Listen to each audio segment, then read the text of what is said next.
So, good evening, everyone, and welcome. My name is Kara Solomon, and I'm a conservation coordinator for the North Carolina Wildlife Federation. We're a 501(c)(3) nonprofit dedicated to protecting, conserving, and restoring wildlife and habitat in North Carolina. Today, I'm here with one of our community wildlife chapters, Fall Lane Outdoors chapter. They cover Harnett, Cumberland, and Lee counties. And tonight, we're coming to you virtually from across the state to talk about turkey hunting. So I will be your moderator for this evening. We're going to try things a little bit differently this time.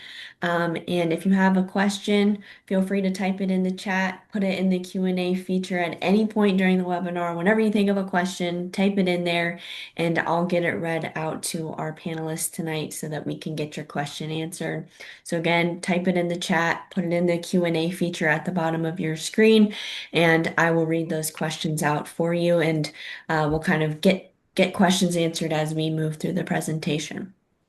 So I'm going to start off by introducing Francisco. Francisco is the president of Fall Line Outdoors chapter. He is a retired Navy submariner and a dedicated hunter with over 20 years of experience. He's hunted wild turkeys in different states, a couple different species. So he's a great resource for us to have tonight as we talk about hunting wild turkey. So I'll let you take things from here, Francisco. Take it away. Thank you very much, Kara. Thank you, everybody, for tuning in tonight for this webinar. We've got a lot of stuff that we'd like to share with you, and our guests tonight are going to be two game wardens out of Harnett County, one of them being Omar Petty and the other being Todd McManus. Omar's had 4 years working with the North Carolina Wildlife Resource Commission as a wildlife officer. He's worked in Catawba County for a year and currently going on 2 years here in Harnett County. Todd, he's a master officer with the North Carolina Wildlife Resource Commission. He's been working for 10 years as a wildlife officer in North Carolina. He's currently stationed in Harnett County. So as Kara was saying, our webinar tonight is going to be an hour long. Our questions and answers are going to be right after that for about 30 minutes. But like Kara was saying, you have a question, let's go ahead and answer it. If it's related to rules and regulations of the turkey hunt, that's why we have our officers here for correct answers instead of me trying to tell you what I think. I'm going to give you the upfront, this is the law, and it'll be from either Omar or Todd to answer those questions. So let's get with it and let's talk about where this webinar is coming from. So Fall Line Outdoors decided they wanted to expand. They wanted to become a chapter, and we started this chapter in April. We were primarily doing deer hunting events to process deer and show everybody, ages of 18 and up, how to process a deer, whether it be uh, uh, skinning that deer and quartering that deer, then processing that deer meat to get it into your freezer. And then we decided, let's expand because we had so much demand for the program. So basically, let's talk about what Fall Line Outdoors is. It's based for adults 18 and up. And when you're a hunter and you want to be a hunter and you want to be an outdoorsman, getting into different parts of what you want to do in the outdoors can be pretty overwhelming because you don't know what to hunt, how to hunt it, what to buy to do that hunt, or what to get, to get out, to get out to the outdoors and enjoy the outdoors correctly. So, Fall Line Outdoors is here to bridge that gap. We offer adults 18 and up with little to no hunting or fishing experience a supportive path to build outdoor skills with confidence. Where our mission is rooted in education, community, and the belief that responsible engagement with the outdoors enriches both the people and wildlife. It comes through our white-tailed deer, eastern wild turkey, waterfowl, and fishing programs. Those are what we have right now that we're going to be doing for the year 2026, each offering a welcoming and structured way to grow. You'll receive hands-on participation and clear instruction from experienced sportsmen and women dedicated to helping you master North Carolina's most rewarding outdoor pursuits. So, how do you get started into doing something like this? Well, you need to find your wild. Register at falllineoutdoors.com, and you'll see that on this webinar, on this PowerPoint presentation, to access online training materials and subscribe to our newsletters for event invites. If you want to dive deeper into the deer hunting specifically, visit the nclearntohunt.com. And if you're an experienced hunter or angler and you want to give back, apply as a volunteer. By sharing your knowledge, you can build confidence in others, protect wildlife, and strengthen our local outdoor community. I've been a part of this. I'm the president, and I've been a part of this Fall Line Outdoors chapter since April, since the beginning. And I got to tell you, I've never seen anything like it. And I've been hunting in the outdoors seriously since I was 20 years old, and I am 58 years old now. I've never seen a program that helps a community or helps someone who wants to get into the outdoors like I've seen this program work. So if you're interested in something like what we do and what we what we offer, then I highly suggest to log on to falllineoutdoors.com and take a look at our website. we are getting into fishing, duck hunting, turkey hunting for the year 2026. So right now we're going to do an Eastern Wildlife, our Eastern Wild Turkey program. That's what we're starting off right now with these webinars. Excuse me, if I'm probably going to cough every now and then because I believe I've strained my larynx. So you'd have to excuse me if I cough every now and then. So this Eastern Wild Turkey program, it's going to get started in February. We're going to take 10 students and we're going to teach them everything that we can teach them to get into the outdoors and to help them try to harvest a turkey. It is a mentoring program. We'll have 5 mentors so it'll be 2 students for every mentor, and we'll get them in the outdoors. Like I said, hands-on experience, experienced hunters teaching inexperienced students so they can learn all the different things that they need to learn to get into the outdoors to hunt turkeys.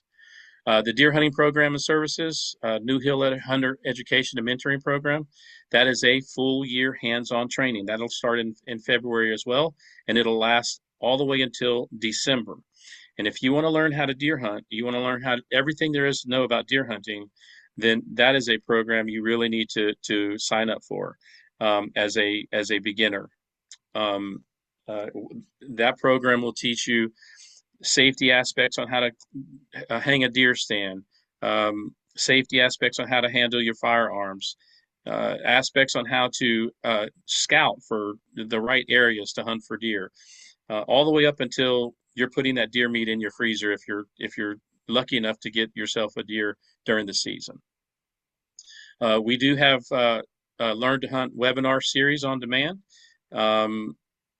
We do, like I said, we have skill-based seminars, Deer Hunting 101 and Field to Freezer.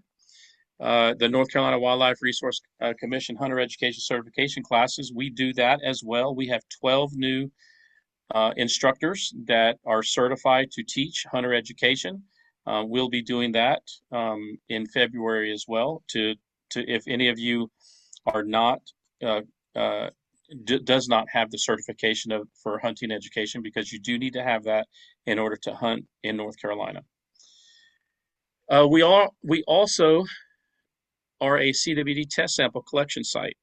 We'll teach you how to take samples of your deer in order for you to turn in your samples for CWD testing. Or if you'd like, you can just turn in the whole deer. We'll show you how to do that and what they require you to do to turn in the whole head of the deer. They want you to keep at least 3 to 4 inches of the neck that's attached to the deer, so you can turn that in, and then they'll take care of the rest. You'll get those results back within 3 to 4 weeks. Again, these are some of those programs that we're talking about. I did not say anything about Opportunity Outdoors. Those folks at Opportunity Outdoors, those folks, they take a student that has gone through one of our programs, and they just need some fine tuning. They've got the skills to get out there, but they just got to put it all together, and they need that ask that question: What do I do if?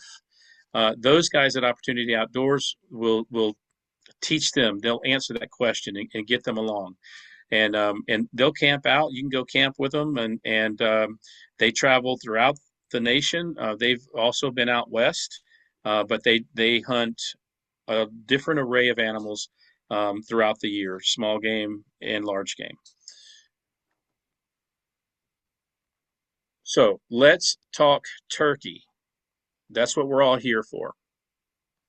So our topics for tonight. Again, if anyone has any questions, just feel free to ask that question in the chat. And Kara, just interrupt me and let me know somebody's got a question, and we'll get that question answered.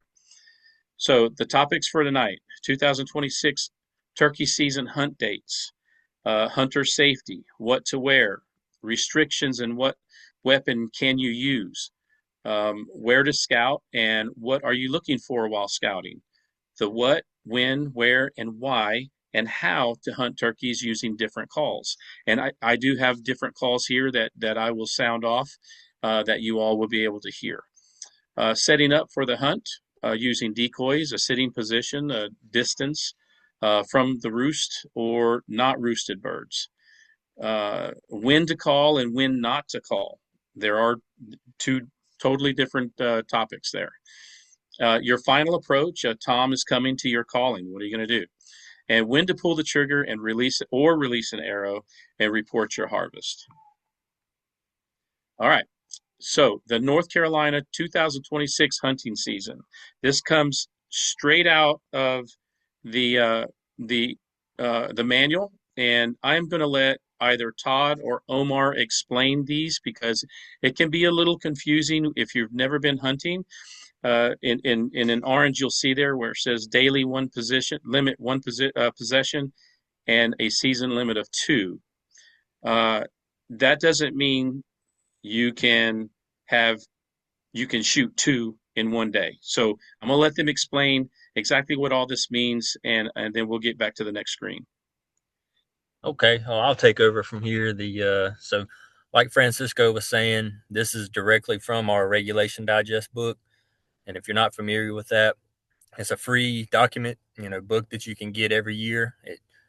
You know, it, uh, it's replaced every year on July 31st, so August 1st is, or no, yeah, July 1st is whenever it starts over. So each season basically starts from, dove season around Labor Day all the way through turkey season, which will end in May there. So you'll see the daily limit. You'll have one. So let's say you go turkey hunting on opening day. You can only take one turkey that day. So you'd have to be able to get your second one, which is your season limit, any other day besides that one. And possession really just means that if you shoot a turkey and you don't shoot another one the rest of that year, if somebody gives you one, as like a transfer of wildlife, that would count towards your season limit. So that would be your second turkey. And you'd have to have, documentation showing where you got that turkey from. But just kind of long story short, it's one turkey per day, two per season. And also for, you look down there at the bottom, you'll have the youth season right there. And that's really this week, or it'll be the weekend before the opening day of the statewide season. And you'll see that it's in red right there. And in all of our regulation digest, you'll have, if it's written in red, that means that it's new for that season. So typically in past years, it was a full week long. So it was a youth week. But now they're just doing a 2-day for the weekend. And you'll see kind of the requirements right there. Anybody under the age of 16 can hunt during that weekend prior to the opening day. And, it shows the game land section right there. There's particular game lands where there's permit only hunting for turkey. And one that's fairly close to here that I'm familiar with is the Jordan game lands right there around Jordan Lake. And so you'd have to still get that permit to be able to youth hunt on that, on that week. and you still have to tag and register just like any other thing. And during youth week, you can only take one turkey. So that weekend, the youth would only be able to take one. And right there at the bottom, it talks about the statewide spring season. There, you've got basically about a month. April. I can't quite see the date down there, but it's usually about mid-April to about mid-May there, and it says male or bearded turkey only. And so that, male, pretty obvious, a tom coming in, not a hen. But also you have hen turkeys that have beards. So you can take those as well. So it'd be either a male or a bearded turkey, and no hens that don't have a beard are allowed to be taken. Thank you, Todd. And those dates, if you guys can't see those dates, it'll start April the 11th and it ends May the 9th.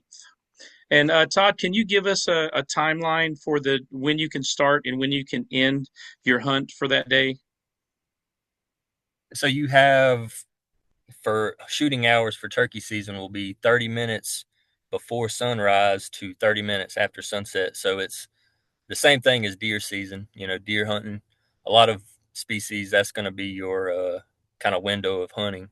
So you'll want to be sure to be aware of what sunrise and sunset is each day, because it changes, every day. And if you only hunt on the weekends, from one Saturday to the next may be a little bit different. But you just be mindful of the time that you're allowed to take a turkey. And but like I was saying earlier, it's 30 minutes before sunrise all the way to 30 minutes after sunset. All right. Thank you. I've got a quick question, so I'm going to go ahead and jump in here. Okay. So Todd, this question's really for you guys. Do gameland hunts require a permit? And if so, how do you obtain a permit? Excuse me.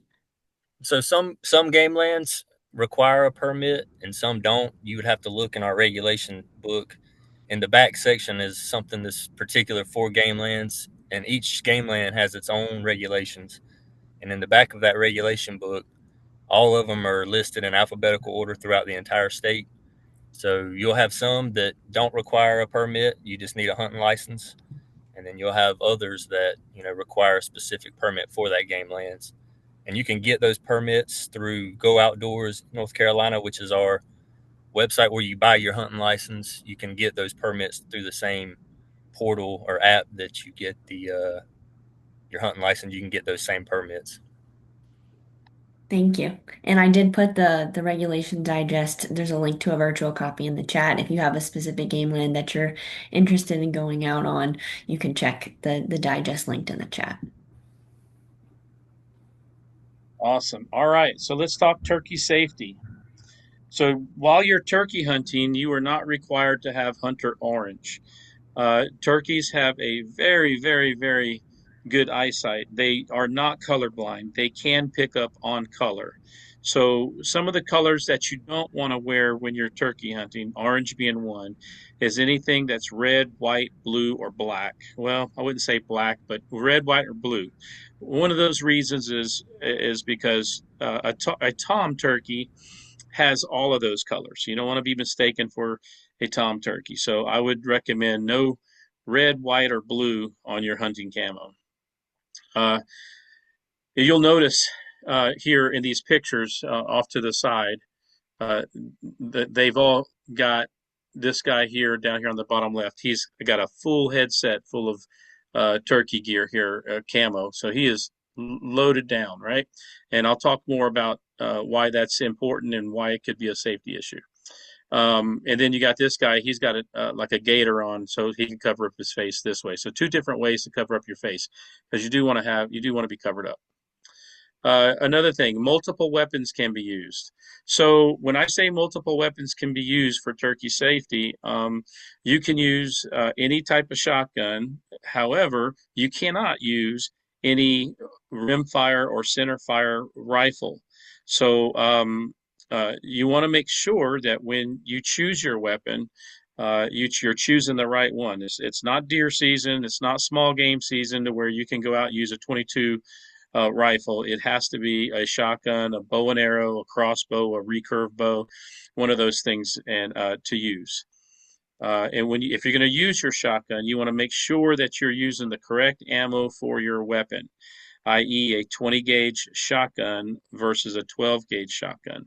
So those two different shot shells, uh, you can actually fit one shot shell into another barrel of another gun. So you can actually put a 20 gauge shotgun shell into a 12 gauge shotgun. You don't want to do that.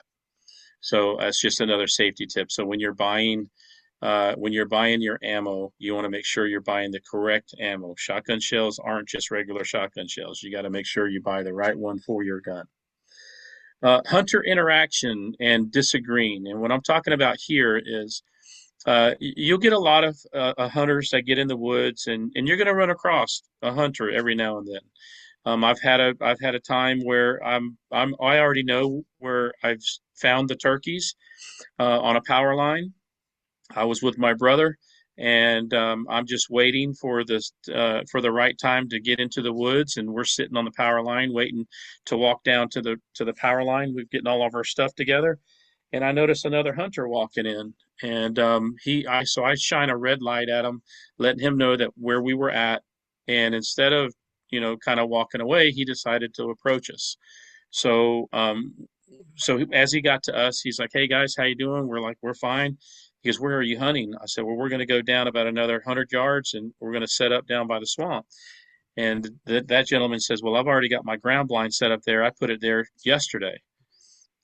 I didn't argue with the gentleman. We got plenty of woods out there where I was at. Excuse me, where I was at, and there was plenty of turkeys around. So my brother and I said, "Hey, good luck." And we turned around and we walked off. You got to remember, when you're in the woods and you encounter another hunter, that hunter has a weapon and you have a weapon. There's no reason to escalate when you're in the woods. If another hunter wants to escalate, turn around, walk away. If that doesn't work, then you call the game warden. You should always have the game warden's phone number in your phone. And calling deception, and what that means is, and this has happened to me as well, when you start learning how to call turkeys and you're sitting down in against a tree or by a bush like this guy here is on the bottom left, on the bottom right, and you're calling and you're so camouflaged, you may get a hunter to mistaken your calling as a real turkey, and he approaches you. So if you hear a turkey gobble, give it a second. Make sure that that's a real gobble. And if you hear a hen yelp or a hen cluck or something, make sure that you're looking in that direction and you're looking for a turkey, because you may be surprised and you may get a hunter trying to stalk in on where you're at because he thinks you're an actual turkey. So these are all just little safety tips that you'll encounter as you get a little bit more experienced, or if you are an experienced hunter, you may have already experienced some of this stuff. So so these are some safety tips. So what to wear? So anything camouflage. You want to try to in this when turkey season comes around, your foliage is starting to green up a little bit. Some of it is brown. Um, try to wear. I try to wear both. If you notice some of these pictures here, like the guy with the turkey over his shoulder, he's got his gun over his shoulder with a gator around his neck. He's got one full pattern of turkey camouflage. Sometimes, you can wear brown on your pants and wear green on your shirt to where the brown camouflages with the leaves on the ground, and your shirt camouflages with the leaves in the tree, or in the brush. You can do that just as long as you're camo. But when you do camouflage up to go hunting turkeys, specifically turkeys, everything needs to be covered to better your odds on harvesting a turkey. That's why you see these guys here, different types of headgear here. You got a female here with a head net, right? And you have this person here. I can't tell if it's a female or male, but he's got a full head net here, and this is what they call leafy camo, right?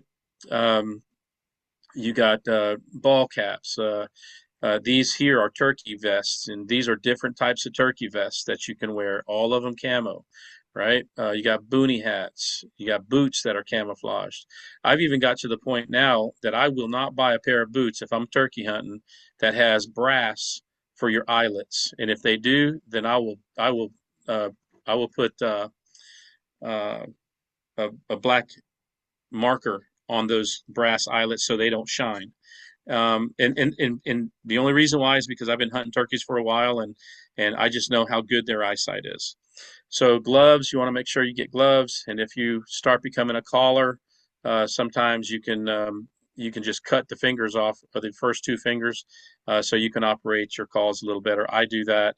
Uh, I don't feel the need to go out and buy a set of gloves that are missing two fingers. It's just I don't think it's worth it. I just cut them off. But that's your preference. Here in this picture up here, these are just different things that come on a turkey pack, on a backpack, and most of them will have a seat that you can sit on because you're going to sit on the ground. 90% of the time, you'll sit on the ground, and and they'll also have a place where you can put your turkey and carry it on your back instead of doing what this guy's doing here. You can actually put it in your in the back of this turkey vest, and on most of the time up here at the very top, you can unzip or unvelcro something here, and a blaze orange flap will flap down to let everybody know that that you're not an animal, you're a person walking through the woods. All right, restrictions and what weapon can you use? So it's unlawful, as I was saying earlier, to use any type of handgun or rifle to hunt wild turkey. Todd, I need to, or Omar, can I ask you a question about black powder? Can you use a black powder shotgun? Yes, you can use a black powder shotgun. I've actually encountered that in the field before. Since a convicted felon can't be in possession of a firearm, they have that loophole where they can use a muzzle loader or black powder, and I've had actual a shotgun that way, and everything was lawful with that, so that would be good. All right. Um, so knowingly take a wild turkey from within 300 yards of any place in which bait has been placed. An area is considered baited until 10 days after the bait has been consumed or otherwise removed. Uh, Omar, can you explain a little more in detail on what you guys are actually looking for if you find a baited site or a possible baited site? Yeah, so typically when we're out before the season, we're looking bait, and a lot of people will actually bait turkeys and do it lawfully, and they'll do it, a month, a couple weeks before the season starts, and they know if it's turkeys in the area, that area will be taken care of, and the bait will be consumed before they have a chance to hunt it. The problems that we run into are people that, let's just say the season starts April 12th. They'll put out the bait April 1st and think, okay, after 10 days, then I can hunt it and I'll be good to hunt it on the actual opening day. And that's where we have the issue. It has to be, it's that part in the parentheses that's the most important.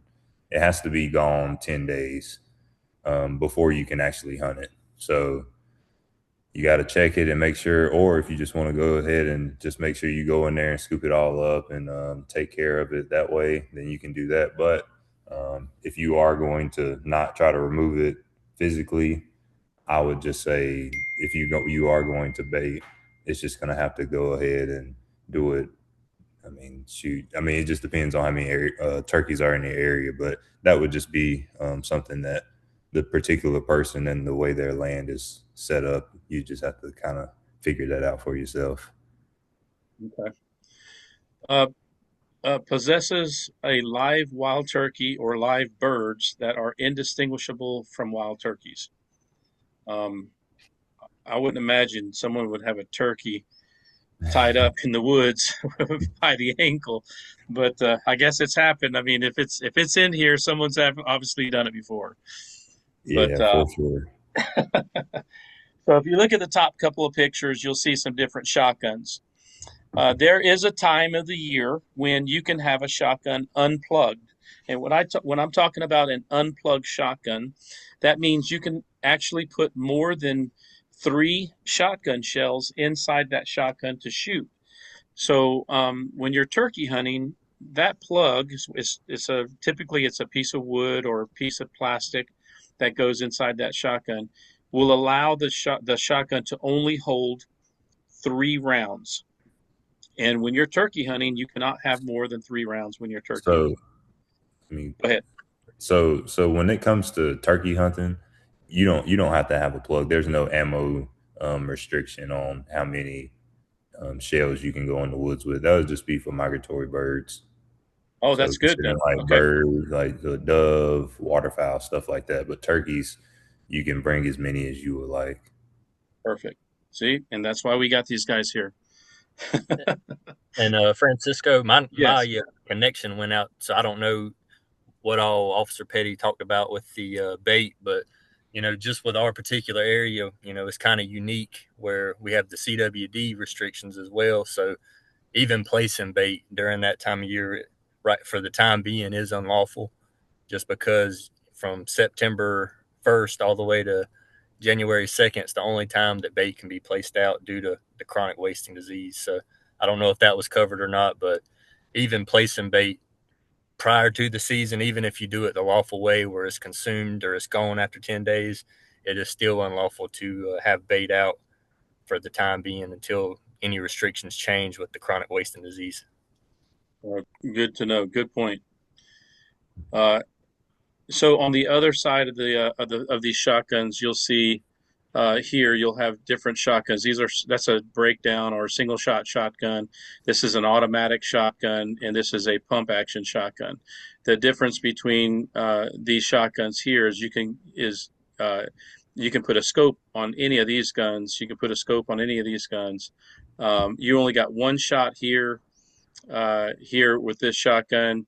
You can load that shotgun up as Omar was saying, Officer Omar was saying, and then this one, this is just a pump shotgun. So here you're pulling the trigger as fast as you can pull the trigger. It'll shoot shotgun shells. You pull the trigger one time here, you shoot one shotgun shell, and here as soon as you pull the trigger, you have to uh, rack this back. It's called a pump shotgun. You have to rack that back and go forward, so it goes back and forward. And then what you're doing is you're actually placing a shotgun shell into the receiver there. So different shotguns for different uses. Um, there is no perfect shotgun for turkey hunting. I've killed turkeys with many different shotguns. They sell they sell shotgun shells for each shotgun different prices, different uses. Today's technology, uh, they have this one turkey load called tungsten, and with a tungsten load, you can actually use a smaller size uh, pellet that's inside the shotgun shell. So you'll get more pellets per shotgun shell, and they still carry a high energy uh, to the turkey at farther distances. So it is a bonus, and I mean it is a plus. However, you're going to pay a little bit more. Well, you're going to pay a lot more for that type of shotgun shell. Most of your shotgun shells that you'll see people out in the woods, they're going to shoot at like a number 4 shot or a number 5 shot for turkeys. But if you get into that turkey, and those are lead rounds, but if you get into that tungsten load, and there's a lot of different names out there, but it's not a lead shot. Like a tungsten type shot. You can use a number 7, 8, or 9 shot for turkeys, and I've witnessed someone shoot a turkey with a 410 at 60 yards with a tungsten load. So it's all personal preference. It's your choice. You just have to do your research, grab your gun, grab your shotgun, get it to the range, get you some targets that have a turkey on it, and figure out what shotgun shell works best for your shotgun. Now, these black tubes up here are called chokes. All right. These are aftermarket choke tubes that you can buy for your shotgun. Some shotguns, like the Mossberg, some like the Remington, those shotguns, they come with three tubes, right? Three choke tubes. Typically, it'll be an improved cylinder, a modified cylinder, and a full choke, or a modified choke and a full choke. So the difference in those three chokes is your pattern out to a certain distance. So an improved cylinder, your grouping is going to come out of your barrel, and as it gets farther away from you, the pattern opens up, and it does that in a pretty quick distance. Now, if you go to a modified choke, then that pattern closes and it doesn't start widening out until you get to a farther distance. And then when you get to the full choke, it goes out even farther before it starts opening up. Well, these aftermarket chokes here will do one better. They'll get you even farther out, and your grouping will be even better farther out. The only problem with that is if you're really excited and you got a tom that's 15 yards away from you and you're ready to shoot, and your sight picture is all over the place, you're almost shooting a slug at that turkey's head because the pattern hasn't got a chance to open up yet, because these aftermarket turkey chokes are so good at keeping a pattern grouped in until it gets out to a farther distance. I personally have one called the Undertaker, and I feel comfortable at shooting a turkey out to 50 yards. If I had the original choke that goes with the shotgun that I use, I would stop at 35. So that's the difference between a aftermarket choke and the choke that comes with the shotgun that you buy, that you purchase. Not all shotguns come with chokes. Some of them you'll read on the barrel what choke it is. So you just have to do your research before you pick the gun that you decide to use for turkey hunting. And I specifically have a shotgun for turkey hunting. I only use it for turkey hunting. So you may get to that point, or you may want something that you can use for deer hunting, dove hunting, duck hunting, the whole small game hunting. They do have shotguns out there that you can do the whole gambit for the whole year. So do your research, and here we're talking turkeys. So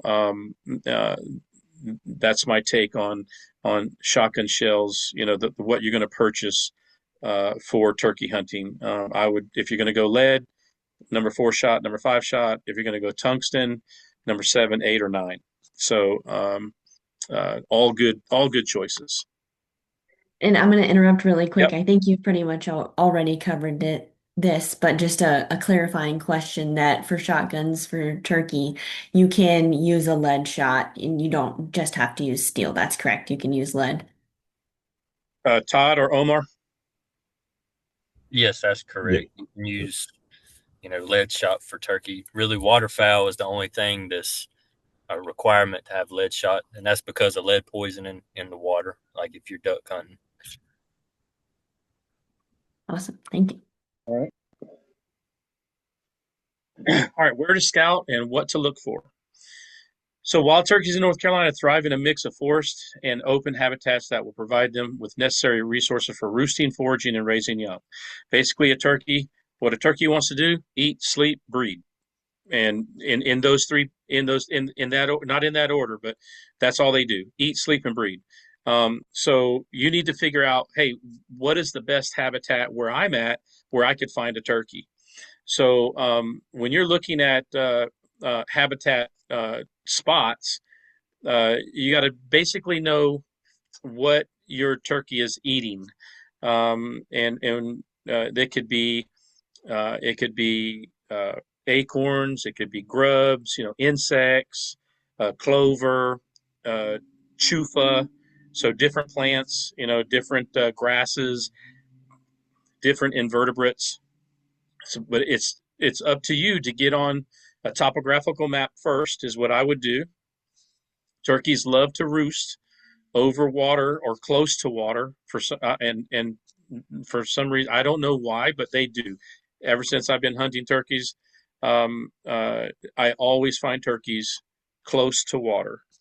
So that's where I start. And if you look at this first picture up here at the top left, this canal here, I mean this creek here, or this little river or whatever, if I don't see any roads on this river, I don't see any fields or anything like that. It's just all forested. If this was public land, um, I would float this river and pull over in my canoe, and I'd get out. I would scout, get back in my canoe, go somewhere else, scout, get back in my canoe, scout. And what I'm looking for is I'm looking for scratching. I'm looking for bird poop. With turkey poop, it'll either be in a clump, or it's going to be shaped like a J. If it's shaped like a J, then you know you got a tom in the area. If it's in a clump, it's a hen. I don't know. It's just the way it is. If you look here, if you're on up here in the top right, it looks like they're in an oak flat here. So they may be scratching for acorns, or they may be scratching for grubs or worms, or insects or whatever. Down here looks like they're in some farmland where they're in a field. And if you look back here in the back, all these trees back here, then you got a little clear cut here, and then you got the field. This is prime habitat for a turkey to not only roost in these trees up here, but when they breed, a hen can get in here and they can get in, make a nest, right? So one of the most the best thing about a turkey's defense is their eyesight, right? So if you remember anything to this webinar, if you're driving down the road and it's very windy or it's raining, and you see turkeys in a field, the reason they're in that field is they need to be able to see their their enemy, right? The coyote or the bobcat, or something that's out trying to get them, right? If it's raining, they can't hear very well because everything's nice and quiet, right? So if it's real windy, then that wind and those leaves that are blowing around, they can't hear. It's all muffled, so they got to be able to see for their defense. All right, so just kind of keep that in mind when you're driving around and you see a turkey out in a field somewhere. It's not always the case, but that's when it's raining and windy, you'll see them in an open area like this. Here you'll see some scratching, and basically what they're doing here is they're just looking for grubs. They're looking for food when they're scratching to get to the bottom, at the bottom of the leaves here. This gentleman here, if you can see, he's on a logging road or some type of road. Turkeys will get on this road here and they'll scratch, and down here is where he's finding scratch, and he's looking up into this kind of oak hammock and whatnot, hardwood woods. Here you got farmland where you see a lot of turkeys, a big flock of turkeys here that are on farmland, and all of these turkeys are doing the same thing. They're looking for food, and this guy, the turkeys, when they're all strutted out like this, they're in a full strut. Then basically what they're doing is that they're just showing off, and they're trying to let the hens know, hey, I'm the boss over here. I'm the best looking guy, in town here, and you guys need to come here so I can breed with you. And then once he's done breeding with that one hen, he'll go to another hen, and we'll get into that when we actually do some more scouting. Looks like this gentleman here was in a pine grove here. This is all pine trees. You can find turkeys in these pine trees. They'll do the same thing as they would in a hardwood. They'll scratch those pine needles up. We have a lot of loblolly and a lot of people that harvest these pine needles. So if you can get into a forest that has different types of food sources, but in the same area, then your odds are better to have animals in that area. And it could be anything from a white-tailed deer to a squirrel. Different habitats in the same area tend to hold more different types of animals there. And then you see this on the very bottom here, on the bottom right. This turkey is in full strut. He is looking for love, and he is in an open area to where he can see where he can see a good distance. So the only place that he can't see is behind these tail feathers. So he's going to be looking all around for hens and trying to mate with other hens. Again, your habitat, roosting sites. Your roosting sites, if you find some tall trees by water, turkeys like to have some kind of canopy over their head. They will roost in trees. They will not sleep on the ground. The only time a turkey will be on the ground is when a hen is laying on her eggs. They'll lay on those eggs for 28 days, and those eggs will hatch, and I want to say, yes, 2 days ago, I think it's 14 days, and a turkey is able to fly. So, but don't quote me on that. I'll have to look back at that. Sorry for that. But they will roost. Turkeys roost in the trees. So, if you can find a tree that has a branch that's as straight as it can be horizontally, they will tend to get into a branch like that. And so if you find turkeys and you find the place where they're roosting, then you want to try to be, about anywhere from 100 to 150 yards away from where they're roosting, so you don't scare them out off the roost when you're trying to get in and hunt. Open areas, fields, and clear cuts, same thing. Open areas, they just need a place to be able to see. They're looking for food. Clear cuts are another good thing, where the logging companies are coming in. They're making clear cuts. You don't have a lot of underbrush coming in yet, because if you start to get a lot of underbrush into those clear cuts, a turkey won't go in there. They won't walk through that like a deer would. They may nest on the edges of these clear cuts, but they won't walk through a very thick underbrush. Edge habitats and travel corridors, exactly what I was talking about. Water sources, what I was talking about, and topographical features. Topographical features is where I go to first. I personally use Onyx, and Onyx will tell me, and I'm only using Onyx for the state of North Carolina. I did not go pro to use Onyx for all the states in the United States. So I'm only using Onyx for North Carolina, so I'm kind of limited to what they'll give me.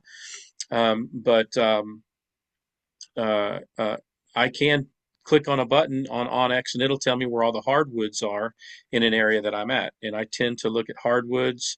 I tend to look at water sources, and that's where I will start on a topographical map. And then once I get in there, I'll start looking for signs of turkeys, whether it be, old feathers on the ground, turkey tracks, turkey scratch, turkey poop, anything like that.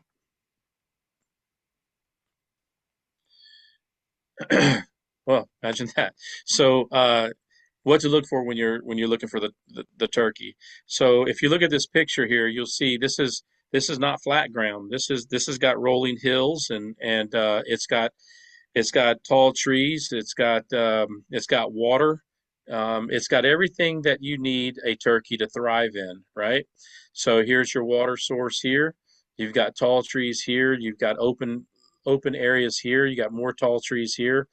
So it's nothing for a turkey to roost in a tall tree over here on top of this hillside.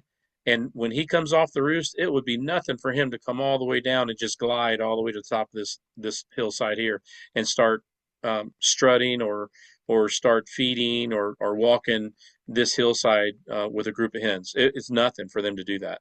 So when you're looking for for a place to find a wild turkey, you're looking for stuff like that. You're looking for tracks and wing marks. And when I mean wing marks, when a turkey struts, I'll show you a picture later on in this slideshow. His wings will touch the ground, and he'll drag his wings along the ground. So as he's walking, you'll see two lines on each side of his feet, and those are his wings touching the ground.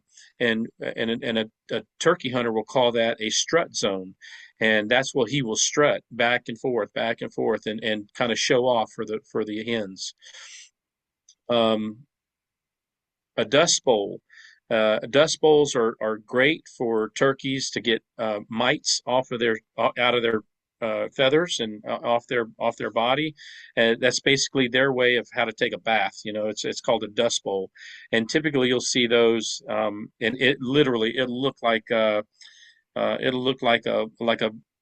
bowl impression inside the dirt, and a turkey will get in there and scratch, and kind of dig up the dirt to get it nice and loose, and then it'll ruffle its feathers and get all that dirt inside their feathers to try to get those mites off. And auditory cues. If you're just walking and you're scouting, do not do any turkey calling. Don't teach the turkeys. Just let them do their thing. Take a pair of binoculars with you. Look with your binoculars. If you hear one gobble, like in some areas like South Carolina, those turkeys will start gobbling mid-March. Whereas here they won't start gobbling until, from what I've heard, being in the woods, till like late March, early April. So just depending on how early the hens are ready to mate will depend on when those turkeys are going to get fired up. So once you start hearing them, that's when you need to start marking on your maps. Hey, I heard turkeys over here. I know they're in this location. So here we have different types of calls. All right. So we'll start with the top left, and we've got some box calls. We've got a push-pull call here. This is a old slate call, and this is a striker this is a corn cob with a dowel, a wooden dowel. That's what you use for this slate call here. And this is an old wingbone call. And over here, you got a slate call and another striker. These are diaphragm calls. This is a box call. That's another push-pull call. You got an owl call. This here is a turkey gobble call. You got a crow call. So these are trumpet calls. These are handmade calls here. And this wing bone call is actually made by the bones of the wing of a wild turkey. So you can actually take the 3 bones off the wing, and there's plenty of YouTube videos that you can watch on how to make this wing bone call. And then again, here you got some diaphragm calls. So all these calls make different sounds, and I'm gonna show you how these sounds can can work for you, because not every call sounds the same when you make the same yelp. Like I can do a yelp with 5 different calls made by 5 different companies, and they all sound different. And I'm going to show you how that works. So how to hunt turkeys. We've already talked about scouting and calling and decoy. We haven't talked about decoys, right? So before the season starts, you want to, like I said, you want to look for those tracks, feathers, scratch marks, identify potential roosting and feeding sites. Turkeys favor diverse habitats from coastal plains to the mountains and the forests. So here we got clover. Here's your topographical map. Here we got scratching, calling, mastering a variety of calling calls. Like I said, I'll show you all the different types of calls, and decoys, using a decoy. Sometimes a decoy can be good. Sometimes it can be your enemy. I've had them both. Work for me and against me. So again, camouflage and binoculars, right? This guy is fully camouflaged, right? and you're using binoculars for looking around. This turkey will gobble. This is a tom. He'll gobble on the roost, right? So your timing when it comes to hunting your turkeys, dawn to dusk in North Carolina, typically you're going to hear a lot of turkeys in the morning, and then just prior to them going back up into the roost at night, at sunset, about an hour before sunset, they'll gobble again. So you have to be patient. If you do see turkeys or you do hear turkeys, and you hear one gobble and you're scouting, put it on your GPS or whatever, and then turn around and walk out. Don't educate the turkey. Don't spook him off. He's already in the area. So when do you want to hunt turkeys? Early morning, just before sunrise. That's when they're most active, and you want to set up on a turkey that's on the roost anywhere from 100 to 150 yards, unless it's really thick cover. If it's really thick cover that you can get in to unnoticed without any lights, you don't want to use white lights because a turkey will see that a mile away. If you can get in there in the cover of darkness and sit down and just be patient, uh, you'll be able to get this turkey to gobble. And what you want to do, I'm going to show you just a real soft hen yelp and what they call a tree yelp, and it sounds a little like this.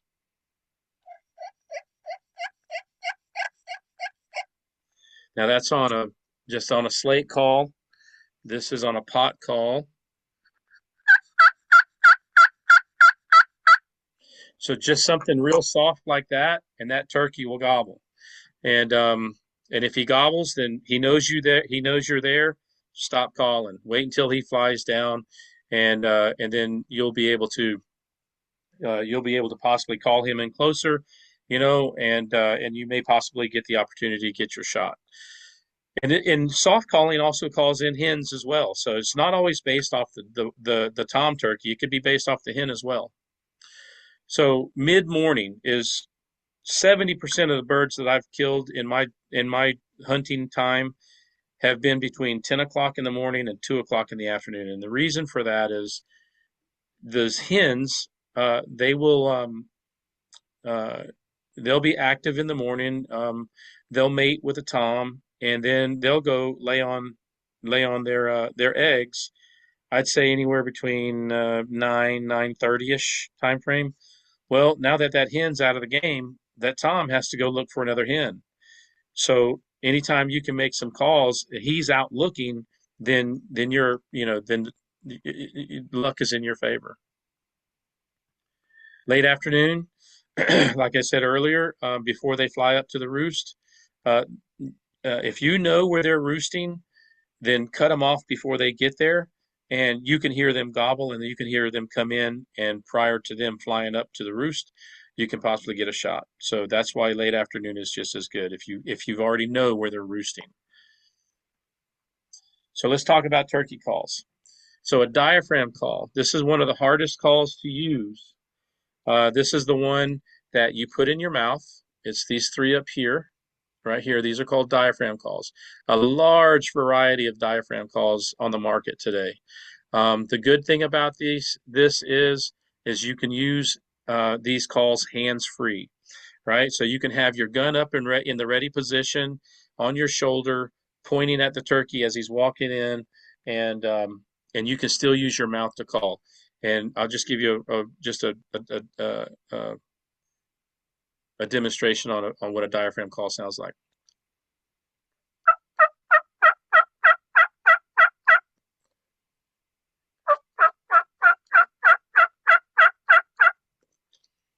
Now, the downfall to that is when you start learning how to, use the diaphragm call in the very beginning, it'll take you a while, and you could possibly choke on that diaphragm call because you got it in your mouth and you got to have it in the right spot. So that's the only negative I can see to the diaphragm call. It's the hardest call to use. A slate call. A slate call is something like this, or like this here, or like this old time one here. Those are all called slate calls. All right, this is another slate call. So you have to have a striker like this. And I've got one, two, three, four. I got five slate calls here, and I'm going to do the same call on all five calls, and you'll see how different the sound is. This is off the first call, and they're all made by different people. So here's just a couple yelps. All right, that's one. Okay, here's the second one.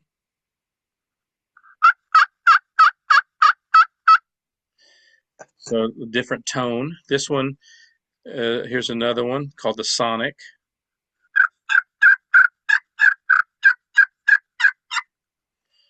I don't use that one very much. And then I have one that's kind of mid-range.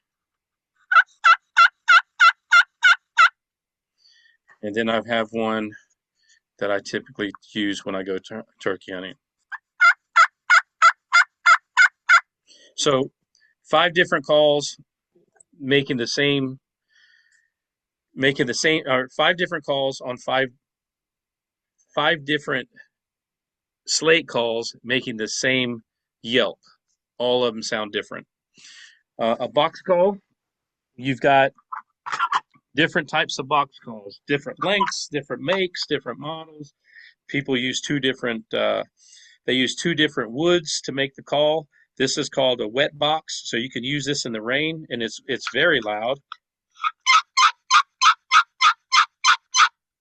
Right? And then this one is just a box call that's got 2 different wood pieces on it. One's called the striker, the other one's the box itself, and it sounds totally different.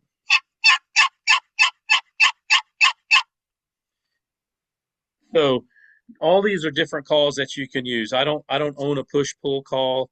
I do have an owl call, and I'll show you what that sounds like. Now this is an actual owl call that I bought.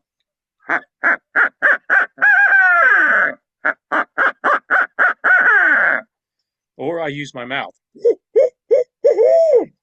So, and then we got a crow call.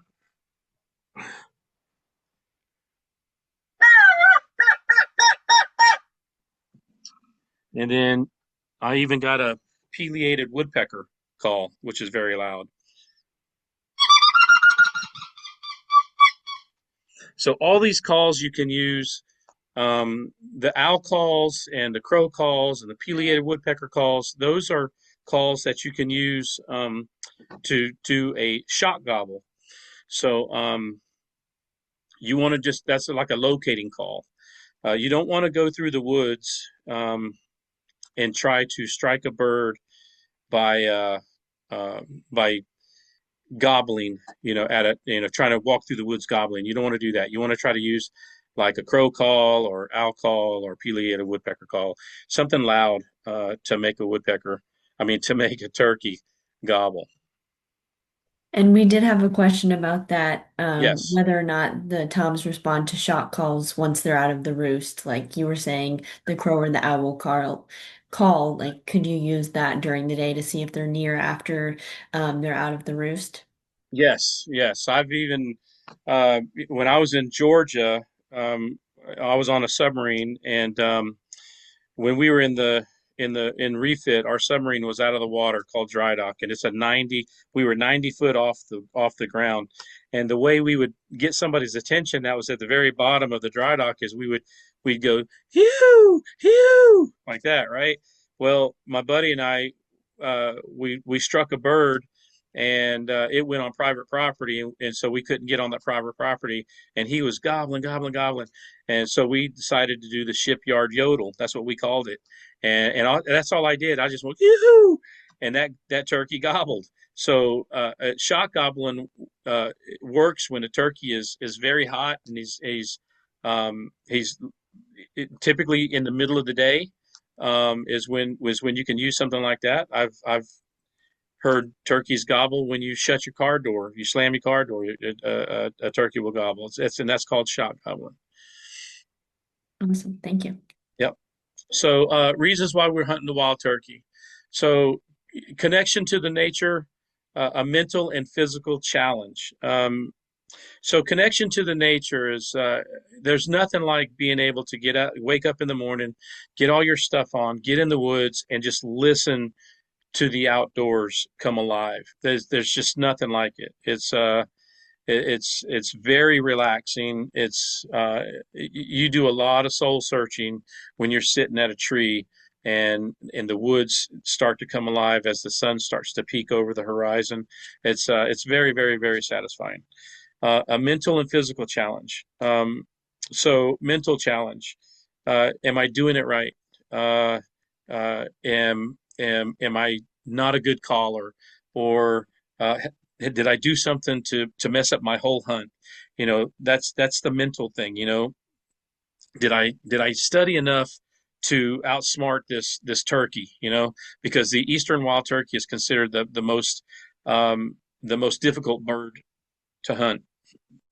And then when you do outsmart that bird, it's very, very, very satisfying. So as far as a physical challenge, it depends on where you're at. If you're in the hills, you're going to be going up and down hills and ravines. If you're on flat land, you could be going through swamps and or you could be going through clear cuts, or you're trying to get from one place to another because you have to go find that bird. So that's where it can be physically challenging. So I come up with a scenario, and this is basically you found the birds. All right, so we're going to start up here at the top, and we're going to go clockwise. So you found the birds. You did your scouting. You found out where they're at. Right. So you find the morning roosting area. You get to within 100 to 150 yards away. You start doing your real soft morning yelps. You get a response. Okay, let me try that one more time. You get a response. Okay, I'm not gonna say anything to that turkey until he flies down off the roost, right? Because he already knows where I'm at. So once you get you set up and once you make your call, early season decoys. Do you want to use them?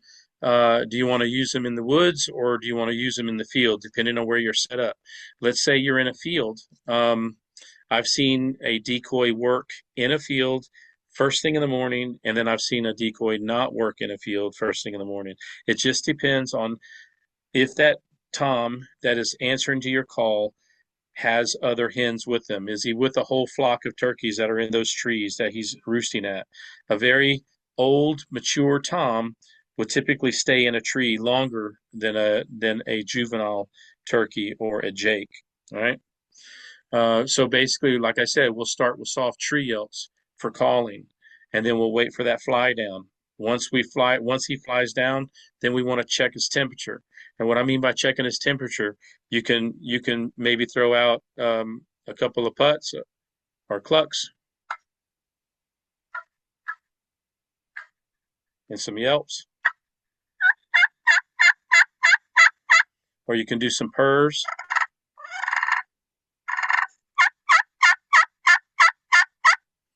And basically what you're trying to do is you're trying to imitate a hen, right? A hen, typically a well-content hen will purr and scratch and feed, and that's how they communicate. They'll So if you can master some of those callings, then and try to sound like that bird, you might get lucky. He might leave those hens to come to you. If you're in the woods, I won't use a decoy if I'm in the woods, because I want that tom to come as close to me as possible without seeing a decoy. If a tom sees a decoy, and the normal response is a tom is going to strut, that hen is supposed to come to that tom. You're reversing that whole mating season. You're trying to get the tom to come to the hen. You are the hen. So if he sees a hen decoy, then he may hold up and say, "Hey, I'm not coming to you. You need to come to me."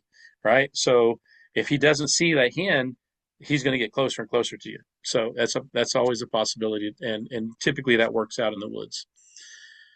If a bird is responsive to your calling, what do you do next?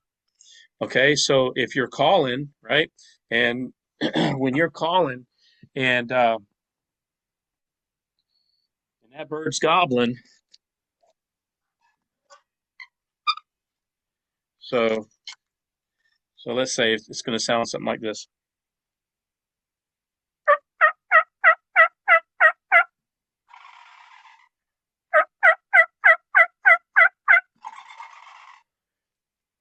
If he's coming and you're calling, then stop calling. If he's moving left to right, you just can't see him. He's moving left to right, and he's not coming any closer.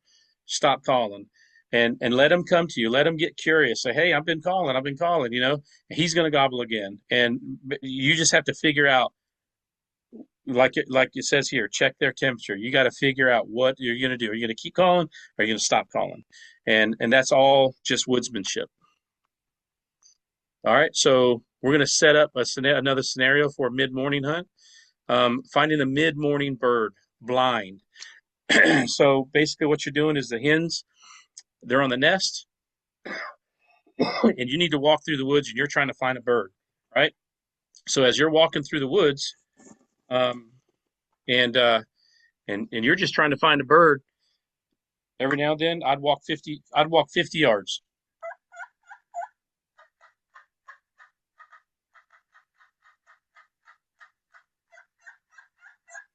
And then I'd stop, I'd listen, give it about 2 minutes, walk another 50 yards, and do that same thing. If you get a response, right? Do you want to get aggressive? Do you want to be submissive? Right? Getting aggressive is what they call cutting.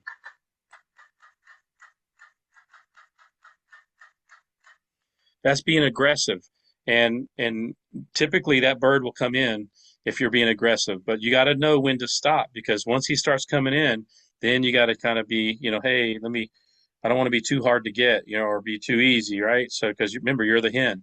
So if he's coming to your calling, then just stop calling, let him come in, and then if he gets hung up, maybe do some feeding calls, right? If he's ignoring your calls, sit there for 30 minutes. Don't move. Sit there for 30 minutes, and once that 30 minutes up, then try to go and do that 50-yard thing again. Get up, move 50 yards, call, sit down, move up, get up, sit, 30, 50 yards, call, sit down. So where do you want to set up? You always want to have some kind of background behind you. So when you're sitting up against a big old pine tree or a big old oak tree, it's always best to have something that's a little bigger than your back. If you can't find something like that, then, get into a bush, to where you can see. Just got to have something break up your outline. All right, decoys. Like I said earlier, decoys can either be a positive or a negative. Up here on the very top of your screen here, you got a bunch of decoys in a field with a ground blind. Excuse me. Typically in a ground blind, this is when you really want to use a bow and arrow and your shotgun. But if you got a bow and arrow, you definitely want a ground blind. It's very, very, very difficult to shoot a bird with a bow and arrow if you're over here and you're in these trees here. It's very difficult. And the reason it's difficult is because you have to have so much movement, and turkeys pick up on movement. So these decoys here, this is a Jake decoy, and this is a hen that is ready to be bred, right? You put a Jake, an inferior bird of the flock, trying to breed a hen, you're going to make a very big Tom very upset, and he's going to come in and try to beat this guy up. And that's when you get your opportunity to shoot that Tom. Again, here's one where he's not sitting on top of the bird, and then you got one where he is sitting on top of the bird. Here, down here on the bottom right, you got a feeding hen, and then you got a hen that's basically just walking here, and then here you got one that's laying down, and then this is a Jake decoy here. A Jake decoy is a male decoy that's anywhere from a year to 2 years old. Here you'll see this guy, he's putting out his decoys. How many decoys? Totally up to you. I hunted with one guy, he put 9 decoys out at one time. I'm not carrying that many decoys in the woods, but it worked for him. So it was almost like a whole flock was already in there, and it brought it brought turkeys into the field. But I can't hunt like that. Not that I can't, what you bring into the woods, you got to remember if you shoot a turkey that weighs anywhere from 17 to 25 pounds, you got to carry all your equipment and that turkey out of the woods. So when to call and when not to call. On the roost calling, yes, call when you're on the roost. Once you get your response, stop calling, wait for him to fly down. Search an area or blind calling, what we just talked about. Yeah, 50 yards, make a couple calls, get a response, set up, get ready to try to get that bird to come in. Getting a blind response is like I said, you're walking 50 yards, you get a response. Check his temperature, right?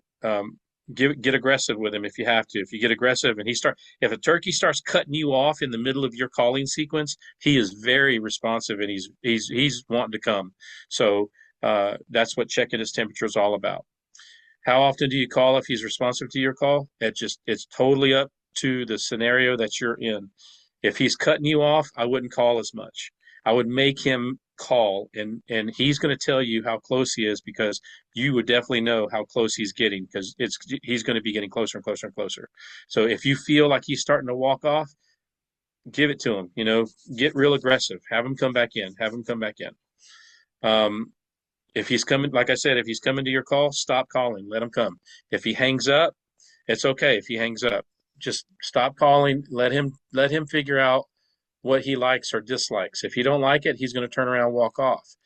If you hear if you hear something like this, you're calling, right? And you hear something like this.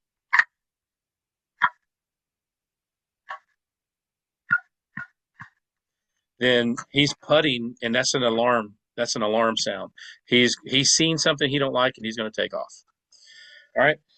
So last slide here, aiming point for your shotguns. So you want to aim as about from the bottom of the neck here up to the top of the head. This is your aim point with a shotgun. Okay. Now with a bow and arrow, he's basically broadside to you. Okay. You want to aim for this for the bone here of the wing to just about an inch or two forward. That is all right there. All of this is a kill zone. You'll either hit the heart or you'll get the lung, and an arrow will go through here. If you decide that you want to shoot what they call a guillotine broadhead, that broadhead, you can look it up. It's called a guillotine broadhead. That broadhead is designed to cut the turkey's head off. Okay, you are aiming up here. You're not aiming down here. If a turkey is looking away from you and he's in full strut, then you can shoot just below his anus, and that arrow will go all the way through that bird and enter the heart and kill that bird. If he's facing in front of you, then just aim just above where this beard is, and you'll hit that heart. All right. So here's some scenarios. Shotgun, top left picture here. I would not shoot. We got too many birds in the way. Bow and arrow, I would not shoot. Too many birds in the way. Wait until he gets clear.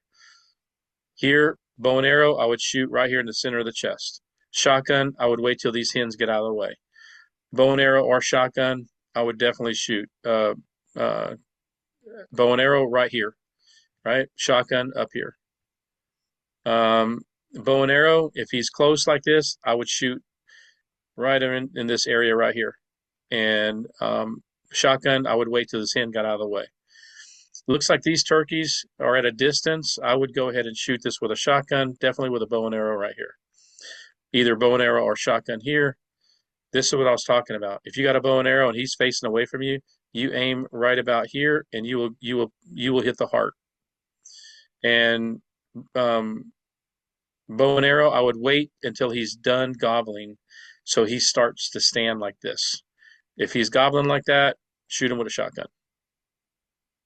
Now, if you go to your Go Outdoors North Carolina app, and there's a lot of information that app will give you. Okay, you can buy your license, you can purchase your license. Your game check is basically it's called a report. a big game harvest. That's where you kill a turkey. You'll log on here. Your toolbox. That'll have your sunrise, sunset times, your feeding times, your tides, your seas, right? So all of those are really good informations to have. If you forgot something about the regulation, here it is right here. You can get into your regulations right here.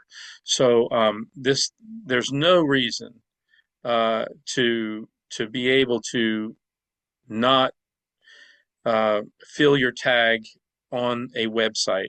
Um, Even if you don't have signal, Todd or Omar, can you explain if you don't have signal, you can still log into this and it'll still register as a game that you've taken, and as soon as you get into a signal, it'll register. Is that correct? Yes, so the app is designed for people, being in the woods and working well with hunters and stuff. It's designed for people to not be able to have signal and it still be able to register. Awesome. Okay. All right. So this concludes our webinar. If we have any questions whatsoever, let's hear them. Let's answer some questions. All And right. again, this is our Fall Line Outdoors website, falllineoutdoors.com. All right, we've got one question in the chat, but feel free to type some more in and I'll get them read out. So here's a question that came in a little earlier, but I think it's probably most fitting now. Um, if there's a turkey that is harvested in an area, is that area still worth going back? Can you still hunt successfully in an area where a turkey has already been harvested? Yes. I've even taken I was not able to get this one tom to get out of the flock of turkeys. I've actually got up and ran into the flock and just busted the flock up. And 3 hours later, that flock had come back together almost in the same area. So even if you shoot a shotgun, turkeys eat, sleep, breed, roost. They're going to come back. They're going to come back to that food. So yes, it's worth going back to try to harvest another turkey.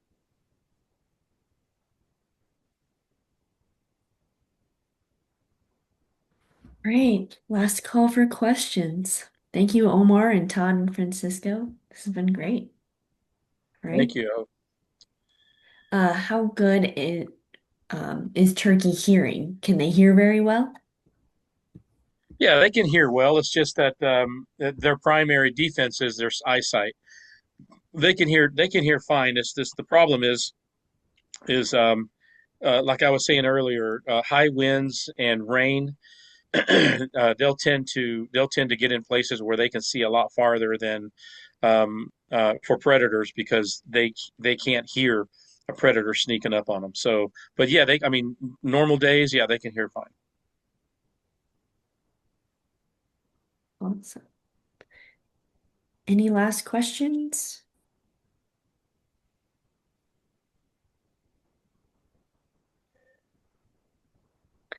All right. Well, I think that's everything. Thank you all for joining us. Be sure to check out fallingoutdoors.com and register for um, the turkey program. Join us on a turkey hunt. Awesome. Thank you all very much. Todd, Omar, thank you for your time. I appreciate it. And excuse me.